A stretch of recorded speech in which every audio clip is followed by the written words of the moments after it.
ำแดงดินบ่ให้น้ำตาพี่น้องนั้นไหลล่วงลิ้นถึงเลือดทหารจะสิ้นบ่แผ่นดินเหล่านี้สิ้นมาใส่สมบูรณ์ทินข้าอยู่เป็นที่มั่นเป็นเมืองตั้งทัพทินฐานเหล่าทหารเฮานั้นถึงผู้จะสูง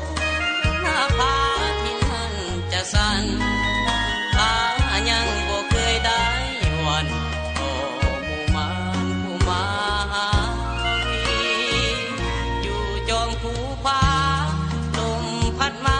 เมฆทั่วไหลผ่านลมฟ้าลมฝนหนาวปั่นหนาวยืนสั่นแทบสิ้นชีวิตต้องทนยอมตายให้หลายสายชาติสตรีเพื่อพื้นดินลาวเฮานี้สิ้นศัตรูผู้ที่หวัง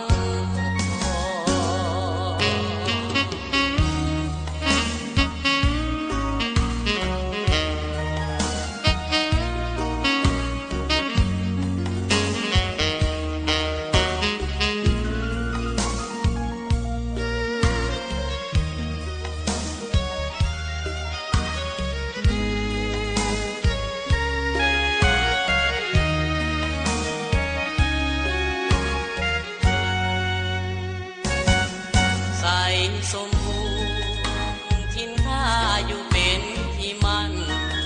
เป็นเมืองตั้งทัพทินฐานเหล่าทหารเฮานั้นถึงผู้จะสูงหน้าผาที่นั่นจะสั่นข้ายังบ่เคยได้หวั่น